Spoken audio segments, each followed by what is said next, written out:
Hi, I'm Paul Duchesne and welcome to Mama Paul in the Kitchen. Today is Tuesday, July the 27th, 2021. I had a couple of things on the agenda for the day. I wanted to talk about the super salad that I've been making week after week as an ongoing dietary regimen. I was going to go back and talk about my roots to this whole health food movement, and originally when I made this brown rice and tofu sandwich many years ago. So I was planning on making the sandwich actually as a series of shows here. I had this tofu item that I was going to, little tofu experiment that I've had in the back of my mind to do for a while, which I'm going to do live on, like say live on the air, it's because I'm shooting directly live onto an SD card and I'm not editing anything. And it all sort of got upended at the last minute here. So I had a couple of major things. The third item here to talk about, I feel like the opening of Rachel Maddow's show, where she starts the show talking about how she was going to have these stories that she had all lined up, when suddenly breaking news, you know, like the Capitol got invaded or something to that effect, happens, when suddenly all the news for the day gets upended and you're like, whoa, what am I going to talk about today? So what happened was, the other day, the Sunday New York Times, learning to love GMOs. Learning to love GMOs. This may be the dominant topic that I talk about. I'm going to segue back to all of this. So I said I wanted to talk about my super salad, and let me just bring the camera over a second. These are all the ingredients from the super salad that I make every week. And I did this all this morning actually, somewhere around 2 or 3 o'clock in the morning. The hard vegetables, the green vegetables, the dressing, the fruit salad for the week, and this is like 5 days of food sort of prepared and aside. So that was that part of the deal.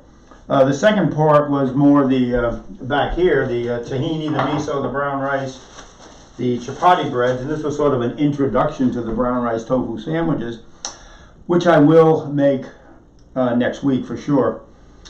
And lastly, in the food items, without getting into the hysteria that I'm so furious about this GMO article, it's like, I am mad as hell and I am not going to take it anymore.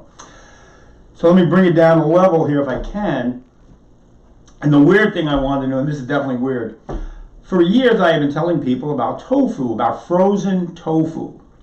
If you wanted to, say, make a mock hamburger thing, you wanted to get some hamburger meat and add it to your scrambled eggs, or a scramble you were doing, or some kind of high protein, it could be TVP even, if you wanted to be more vegetarian.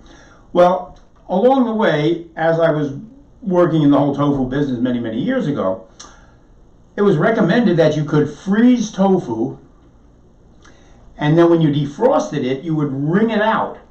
All of the moisture, all of the water in tofu. Tofu is 50% water. So if you freeze it, that water is going to freeze up. When you defrost it, you wring it out, what you're left with is the protein structures. So for years, I've been telling people, if you're interested in like a hamburger helper kind of a thing, freeze the tofu, let it thaw out, wring it out, dice it all up, and add it into a lasagna, or like I said, or eggs, or any number of things. So I was going to, I thought some hamburger helper would have been a good way to approach it. So I went to the store and I checked on these hamburger helper items. There were so many monodiglycerides in all of them, along with a few dried vegetables, that the whole thing just didn't make sense to even buy. So what I've done is I've got the tofu, and I've been defrosting it for the last 4 hours. So I took it out of the refrigerator about 5 hours ago. 2.5 hours, it still wasn't defrosted. It's solid as a rock. So then I put it in, I wrapped it in a plastic bag. I sealed the plastic bag and put it in a little pot, and I've had hot water dripping on it, so it's pretty much defrosted. So what I've got left here, I'm going to swing over here for a second into the sink, and let me try to get this out of here. So this is the pound of, and I'm not going to bring it over here any further. Anyway, here's the pound of tofu. It's a pound of tofu from Wildwood Tofu. and it's been soaking in this hot water and sort of pretty much totally defrosted. So what I'm going to do is over the sink, I'm going to hold this thing out, and there's still the wrapping around it here. I'm going to start to wring it out. I'm going to see if my little, so this is literally a live on the air experiment that I have been wanting to do for a long, long time, and I have put off time and time again because I don't really eat that much tofu, in spite of the fact that I built a whole company making brown rice and tofu sandwiches, which I used to eat regularly. I'm not like, ever since the sandwiches, I've never been, oh, I can't go a week without tofu. Forget about it. I hardly eat tofu at all. I hardly ever buy it. If you want to work with tofu, the best thing is don't have a lot of it. A little bit goes a long way. Japanese used to eat a little bit of tofu. They would make a miso soup and they would put a little bit of the tofu on top of the miso soup and a half a dozen pieces. Well, Americans, when we start to get into things, we sort of overdo it, and now we have tofu burgers. I actually created a product called Tofu to Fish many years ago, and also tofu steaks. I actually marketed a product called a tofu steak back in 1980, literally before the tofu, before tofurkey and all these other tofu substitutes. I had put out a tofu steak. My partner didn't like the idea of meat analogs, so we didn't go anywhere with it. Eventually, I didn't go anywhere with my partners. So I can see that the wringing out of this tofu is not as necessarily as easy as I thought it was going to be. And okay, here we go. I think we're getting there, but you know what I think this needs? I think this is what really needs. Let me get a, I don't have it in front of me. All right, I'm going to stop 1 second, go off screen. Well, you can't follow me. You can't follow me. The camera doesn't go over there. Let me just get this bowl. And let's let the tofu, so I've been wringing it out here in this plastic bag with a hole in it. So most of the water has been coming out. And I think what needed to be done was more of a formal kind of a pressing. So this is what we've got. This is what it looks like. So it's only, so it's not that, you know, smooth, silky kind of a tofu look. It's sort of all these broken up little, and that's specifically why I'm breaking this up right now, to turn it into more of a, it's a solid piece that did not get defrosted yet. I'm just going to get rid of that right now. Okay, so, well, this did come out a little bit like I was expecting it. I think I could have gotten maybe more water out of it if I used a different pressing arrangement. And pressing arrangements I've been good at over the years. We used to make a carrot juice, and we had this great big press. And years ago, when I started working on the Organic Twinkie project, which I will talk about at another time, at one point I was trying to squeeze the mucilaginous qualities out of a marshmallow ruche. So I got this big 6-ton press involved, which squeezed and squeezed and squeezed and didn't get anything because there wasn't anything to get that way. I was doing it wrong. But anyway, I would have liked to have that press today. Maybe a little cheesecloth around this. And anyway, that's what I've got right now at the end of the day. And this is not going to be, so it's frozen. It was frozen a few months ago. I've defrosted it, and it's going to be totally bland, I'm sure. It's still maintaining a mild, not terribly soy flavor to it, to tell you the truth. I'm surprised. I thought it would have had more of a soy flavor. Okay, so what I'm going to do is I'm just going to saute it with a little scallion, little carrot, and a little celery. Carrot, the bad spot of the celery. And we'll saute this in my, I think I showed you these frying pans before. Evaco Cast, E-V-A-C-O-C-A-S-T. These pans are absolutely fan-tastic. The bottom has a sort of ribbed bottom, so you're getting much more heat distribution. The side of it is slightly higher over here, so when you're flipping it, you get the extra little lip to help you flip food. The handle, I'm not sure exactly how well, it's screwed in on over here, but the handle stays perfectly cool to the touch while you're cooking, so the pot's getting higher. It's cast aluminum covered with a ceramic finish, and it's got no, I think no PTFE. I was going to look it up and I didn't. I'm sure it's a poly Teflon something or other, but there's nothing in there. This is all sand, rock, and ceramic. This pot is so smooth. Now, up to 350, you don't really need to use any oil in the pot. And over 350, when the temperature gets real hot, they advise you to do a little oil. I put a little oil in all the time. And you can take this right off the stove, put it under cold water, and clean it off, and the thing will clean off in a matter of seconds. And you just want to be careful. You don't want to burn anything in the pot. If you literally burn something, it would change the finish on it. But if you're a little bit careful cooking and just don't totally burn it to death, you'll be fine. This thing will last you a long time. So I love these pots. I bought a couple. I bought one for my son. I just ran into a woman at the store who had bought one, and she's the one that told me about that she had burnt it and got a little bad spot in the pot.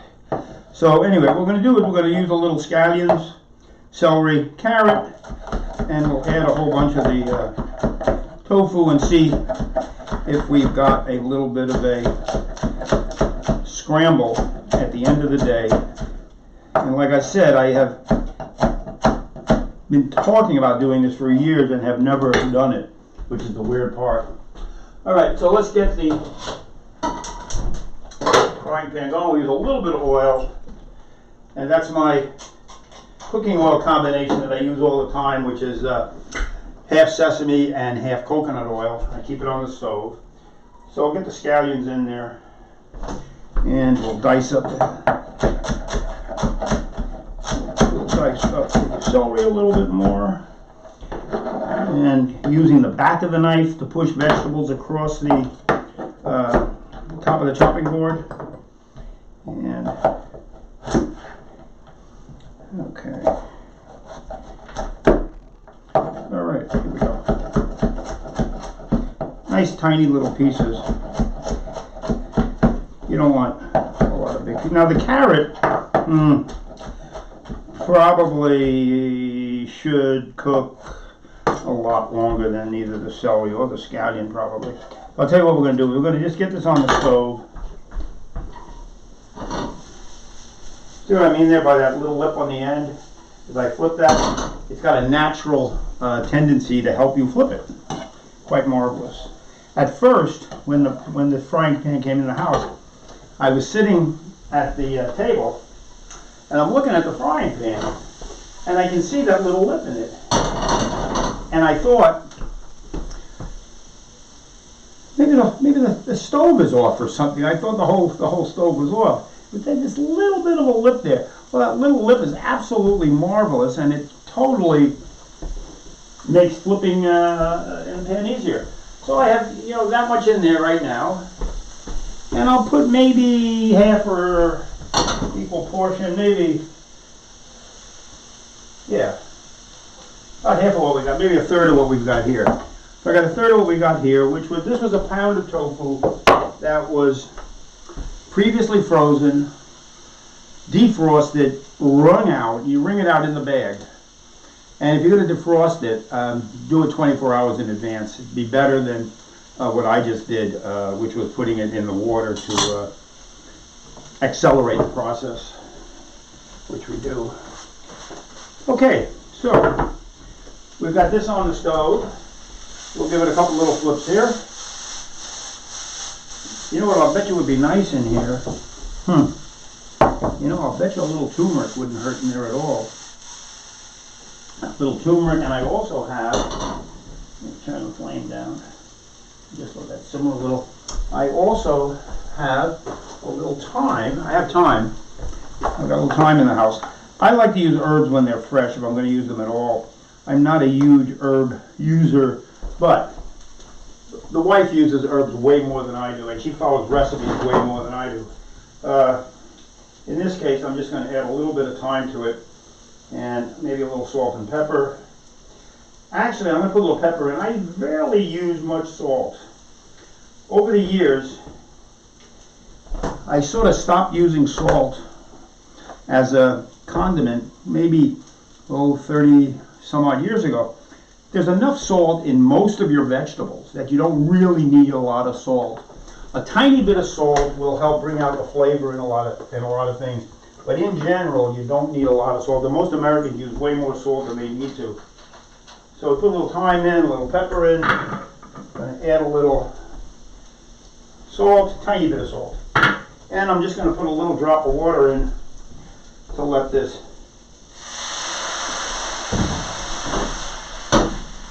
steam in place here. And I would put some turmeric in, but like I said, I don't have it in front of me, so I'm not going to go off screen and go to the refrigerator and get it, so I'm just going to let it go like that.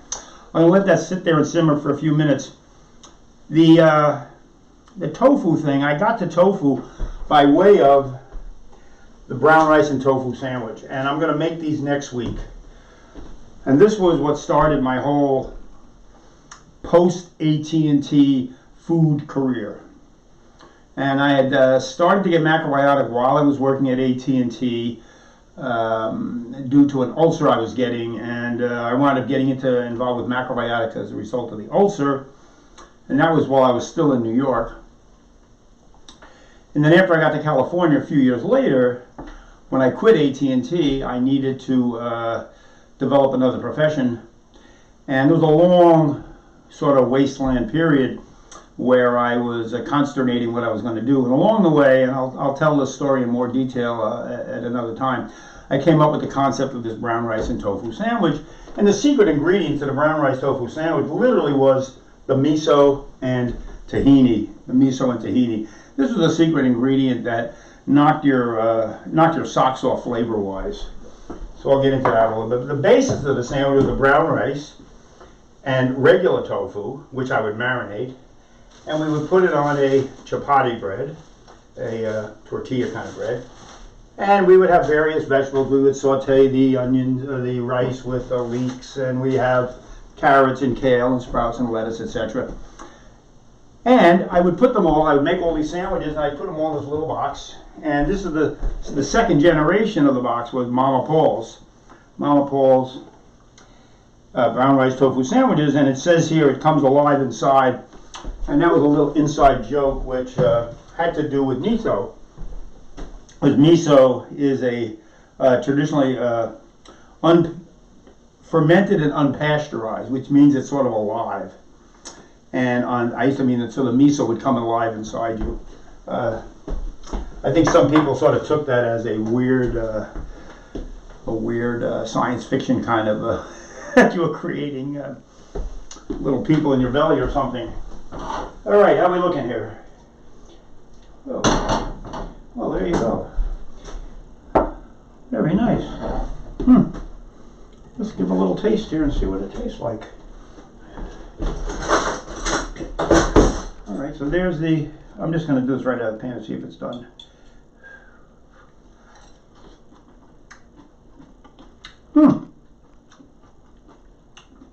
Absolutely delicious. A little turmeric wouldn't hurt. Maybe a little more pepper. But the combination with the broken up tofu with a little bit of the carrots, etc., is actually quite nice. It's a very nice tofu scramble without whole tofu, without the whole wet tofu. So if you have any tofu around, you're not sure if you like it, you want to do something different with it, throw a piece in the freezer for a while and see what happens. Take it out after a while and, like I said, wring it out, break it all up, and use it like you would any kind of a sort of chopped meat. Well, all right. I guess I got that a little bit out of the way. Let's go back to this article for just for a minute. I'm not going to spend a lot of time on it. So this was the cover of the magazine section this week. And we've got a, what are we looking at here? Blueberries. No, this isn't a blueberry. Twice the antioxidants of blueberries. This looks like a pomegranate. Or I would say that's what it is. Extends the lifespan of cancer-prone mice. Natural anti-inflammatory compounds. Twice the antioxidants of blueberries. Overblown fears have turned the public against them, but potential benefits have never been greater, says Jennifer Kahn. Well, the article was there, I saw, and I was like, and then I turned it open, and here we are, learning to love GMOs. I should probably talk about this more sitting down in the office downstairs than up here on the food show, but I got to give you 2 minutes on it just to get it off my chest. I started to read this, and you start to read it, and she starts off on a cold December day in Norwich, England. Katie Martin met me at a laboratory, and it's a little story about this woman who's working all by herself on genetically modified food, and she's got like a one-person company.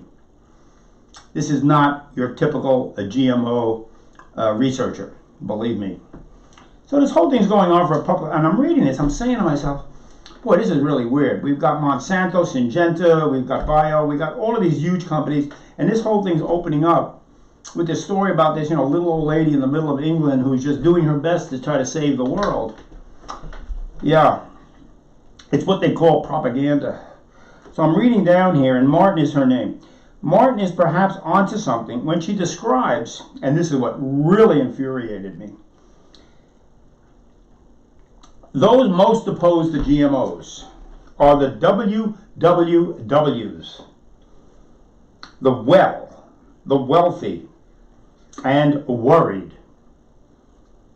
The same cohort of upper middle class shoppers who have turned organic food into a multi-billion-dollar industry. Okay, so this is when I went off the rails. The WWWs, the wealthy and worried, the upper middle class shoppers who have turned organic food into a multi-billion-dollar industry. Not true. None of it is true. There's hardly a word in this whole stinking article that's true. Let's start with me. Am I wealthy and worried? Am I a cohort of upper middle class shoppers? Hardly. Hardly upper middle class, hardly wealthy.